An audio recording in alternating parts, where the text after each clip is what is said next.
안녕하세요, 선생님들. 방학 잘 보내고 계시죠? 나는 선생님이 행복했으면 좋겠습니다. 저자이자 행복한 교사 노지연입니다.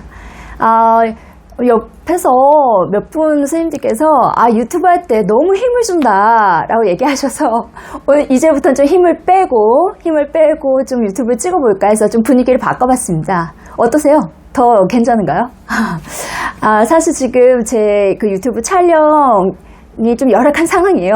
그럼에도 불구하고 오늘 날짜로 구독자 수가 103명이 되었습니다. 와, 유튜브 시작할 때 정말 100명만 돼도 너무 좋겠다 이런 생각을 했는데 어느덧 100명이 되었습니다. 너무나 감사드리고요. 지금 우리가 이제 수업에 대한 내용을 이제 이야기하고 있는데요, 선생님들. 본격적으로 수업에 대한 내용을 이야기하기 전에 한 3가지 정도만 전제 조건을 좀 달고 그리고 나서 또 다음에 또 이야기를 좀 나눠보도록 하겠습니다. 3가지는 뭐냐면 선생님이 이제 첫 번째는 선생님들 다 알고 계신 내용이에요. 뭘까요? 나만의 어떤 특별함, 내 수업에서 나만이 가진 어떤 무기, 나만의 특별함이 있다면 당연히 덜 흔들린다는 것은 너무나 당연하죠. 알고 계시죠? 그런데 우리가 사실 내 거는 언제나 항상 작아 보여요. 그죠? 그리고 수업을 잘하시는 선생님들은 굉장히 많게 느껴지죠.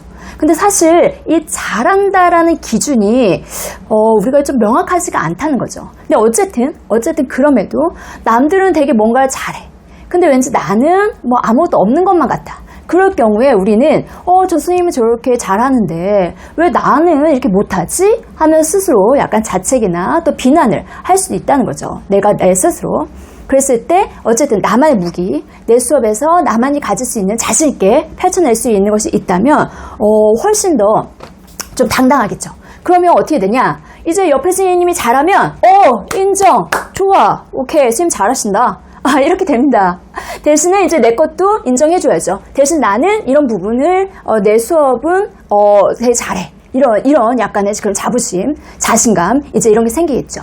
근데 여기서 하나 놓치면 안 되는 게 선생님이, 그러면 내가 내 수업에 어떤 중심을 잡고 방향이 있고 나만의 특별함을 가졌어. 그러면 다른 선생님들이 안 부러울까요? 그렇지 않거든요. 내 수업에 뭔가 자신 생겨도 또 부럽습니다. 다른 선생님들이 잘하시는 것들이 부러울 수 있고요.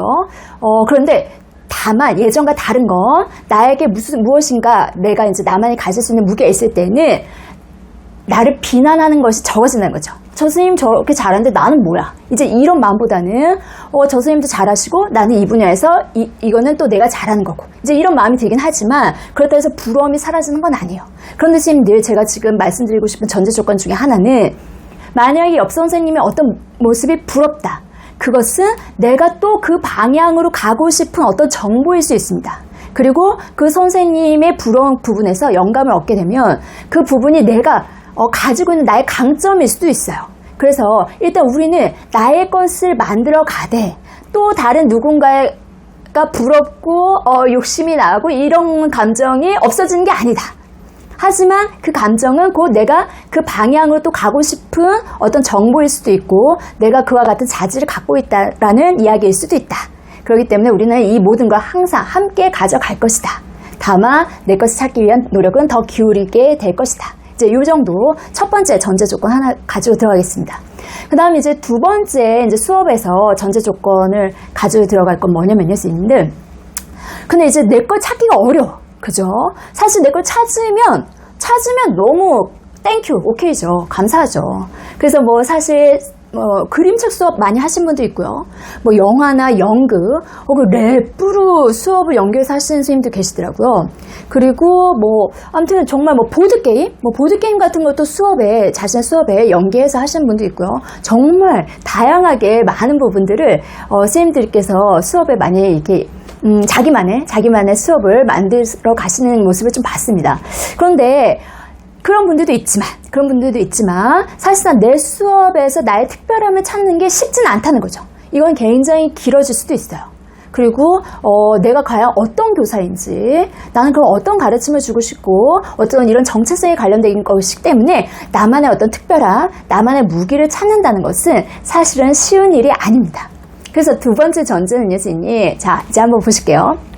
내가 내 수업에 뭔가 찾으면 좋아. 하지만 찾기가 어려워. 그럼 우리는 주로 어디에 눈을 돌리게 될까요? 내가 내 수업에 어떤 중심이 없으면요. 이제 눈 시선을 자꾸 바깥으로 이제 돌리게 되죠. 바깥으로. 여기서 말하는 바깥은 물론 다른 선생님의 수업일 수도 있고요. 그 다음에 이제 많이 변화하는 교수 방법일 수도 있습니다. 그래서 이제 제 책에도 이제 현상, 그다음 본질 이런 이야기를 썼는데요. 우리가 이제 그러다 보면은 내 수업을 전개해 나가는데 항상 다양한 교수법들이 필요해지는 거죠. 근데 여기서 제가 전제하고 싶다는 얘기는 뭐냐면요, 선생님. 제가 이렇게 말씀드리면 선생님 교수 방법보다는 선생님 수업에서의 본질을 찾으세요. 선생님 수업 안에서 선생님만이 갖고 있는 그 무언가를 끄집어내세요. 이렇게 말씀을 드리면 그러면 교수법은 안 중요해? 교수법은 안 중요하다는 얘기인가? 이제 이렇게 오해를 하세요. 이거는 대부분의 우리 사람들은 이분법적 사고를 많이 하고 있기 때문입니다. 이분법적 사고는 뭔가 양쪽의 것이 있을 때 한쪽을 강조하면 이건 안 중요한가 보다 이런 식으로 생각하기가 쉬워요. 그런데 두 개 중에 하나만 중요하다는 얘기가 아닙니다. 둘 다 중요하지만 지금 우리가 한쪽을 많이 놓치고 있기 때문에 이쪽을 강조해 드리는 거지 이쪽을 강조했다 해서 나머지 한쪽은 안 중요해 이런 차원이 아닙니다. 그래서 이게 두 번째 전제예요. 제가 교수법이 아닌 자꾸 선생님만의 핵심 가치나 선생님만의 정체성을 수업에 담아보세요 라는 말을 했을 때는 교수법은 안 중요해. 그건 필요 없어 라는 의미가 아닙니다. 요거 전제하고 들어갈게요. 그래서 교수법은 중요해요. 그런데 어떤 차이가 있냐면요. 어떤 차이가 있냐면은 이게 내 수업에 내 중심이 없어. 내가 내 수업에 담고 싶은 어떤 핵심 가치나 나의 어떤 정체성이라 표현될 수 있는 그런 중심이 없고 방향이 없다고 칠게요. 그럼 우리는 어떻게 되냐면요. 자꾸 주변을 기웃하게 되죠. 요즘 이게 대세라는데. 요런 방법이 더 중요한가? 요런 식으로 수업해야 되나? 요런 것도 있네. 자꾸 옆을 보면 흔들립니다. 다른 선생님이 저런 거 하시네. 나도 그럼 저런 거 해야 하나? 근데 그게 사실 나하고는 안 맞을 수도 있거든요. 그리고 또 너무 그 교수법에만 매몰되거나 하게 되면요. 선생님들 항상 쫓겨요. 이것도 배워야 되고 저것도 배워야 되고 이것도 해야 되는데 근데 문제는 또 이제 익히고 배웠어. 그리고 나면은 이제 또 내 수업에 어떻게 적용하지? 그건 또 다른 문제거든요. 배웠긴 했지만 근데 이게 또 내 수업하고는 어떻게 연결되는 거야? 좀 이제 이렇게 다시 고민을 해야 되는 상황이 됩니다. 그래서 우리가 사실은 계속 변화하는 수많은 교수 방법에 우리가 이제 통제되거나 압도되거나 매몰돼 버리면 항상 마음이 쫓기고 그리고 뭔가 외부의 것에 저희가 통제될 때 사람은 되게 무력해집니다. 그러니까 항상 이것도 해야 되는데 이거 언제 해? 저것도 해야 되는데 그럼 이거는 뭐 어떻게 적용해야 돼? 좀 약간 흥이 안 나죠. 이렇게 사람이 무력해지고 외부의 것들에 흔들리게 되면 외부에 의해서 내가 좌지우지하게 되면은 사실 굉장히 무기력해집니다. 수동적이 되어지는 거죠. 그렇기 때문에 순서를 그러니까 방향을 좀 바꾸셔야 돼요. 일단 나만의 어떤 방향과 내 수업에서의 나만의 어떤 중심이 있어. 그러면 이 중심을 가지고 이제 교수 방법들을 살펴보셔야 되죠.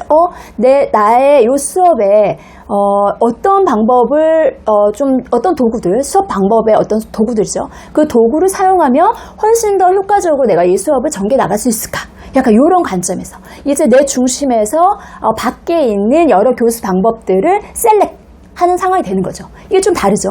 이렇게 해야 돼, 저렇게 해야 돼, 휘둘리는 거와 내 중심이 있고 밖을 보면서 나에게 필요한 교수 방법을 지금은 또 미래교육이 대세를 하는데 그럼 지금 내 중심에서 미래교육은 어떤 식으로 접목할 수 있을까? 이와 같은 형태로 보는 거는 완전히 차원이 다르죠. 삶의 질이 달라집니다.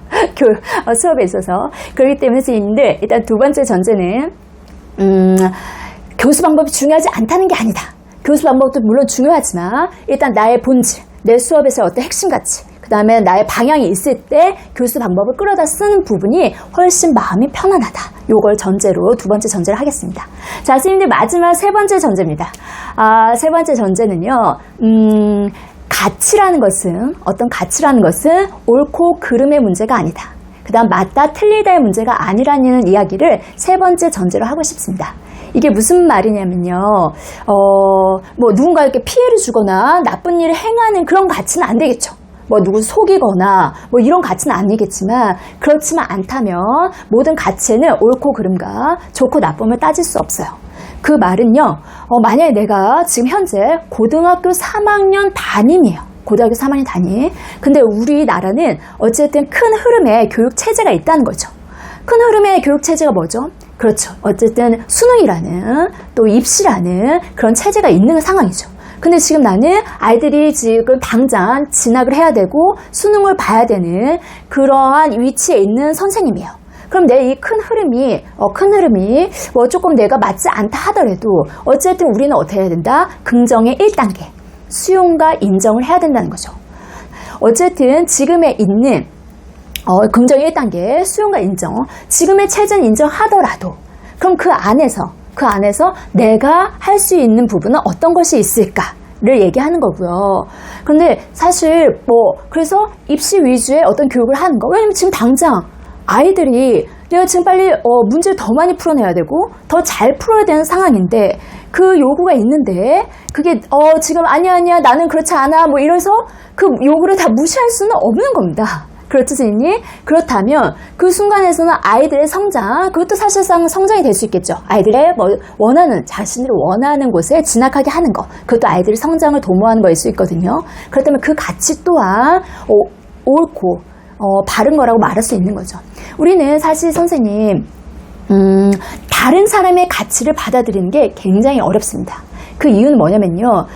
우리가 무엇인가 지금까지 삶을 살아올 때는 나의 의사결정에 의해서 모든 게 결정이 된 거예요. 나의 선택에 의해서. 근데 나와 전혀 가치를 가진 완전히 다른 삶의 사람을 보고 그 사람을 인정하게 되면 그럼 이제까지 그렇게 살지 않았던 나를 부정하게 되는 결과됩니다. 이거는 자신의 어떤 인간 본성의 신념체계와 좀 관련이 있거든요. 그러면 이 사람을 인정하면 뭐야? 그럼 나는 저렇게 안 살았는데? 그럼 내가 잘못된 거야? 이와 같이 생각할 확률이 높다는 거죠. 하지만 이런 신념체계를 떠나서 우리는 이 다양한 가치가 교육에 정착되어질 수 있게 서로 노력해야 된다고 생각합니다. 그래서 입시 위주의 교육은 나빠, 좋아. 아니면 좀 다른 관점에서 보는 교육이 더 좋은 거야, 나쁜 거야. 이런 관점 떠나서 얼마든지 그냥 그건 가치관의 차이이고 지금 현재 내가 위치해 있는 상황에서의 선택이며 그것을 옳고 그르고 나쁘고 좋고의 개념이 아니다. 라는 것을 우리는 먼저 전제하고 세 번째 전제하고 넘어가도록 하겠습니다. 선생님들 그래서 사실은 제도가 바뀌면 가장 빨리 바뀝니다. 하지만 그 제도와 인식은 빠르게 바뀌지 않는다. 그래서 어떻게 해야 된다? 그럼에도 우리에게 지금 주어진 이 현장이 저에게 아주 좋은 현장은 아닐지 몰라도 그럼에도 우리가 할 수 있는 부분은 우리의 의지로 해나갈 수 있는 그런 삶을 만들어 나가자. 이런 말씀을 마지막으로 드리고 싶습니다. 자, 선생님들 오늘 전제 3가지 이야기했고요. 그 전제를 바탕으로 다음 시간에 또 우리 수업에서 특별함을 만들어 나갈 수 있는 방법들에 대해서 또 다시 이야기 나누도록 하겠습니다. 오늘도 긴 시간 영상 함께 해주셔서 감사하고요. 다음번에 또 좋은 영상으로 만나 뵙도록 하겠습니다. 선생님들 감사합니다.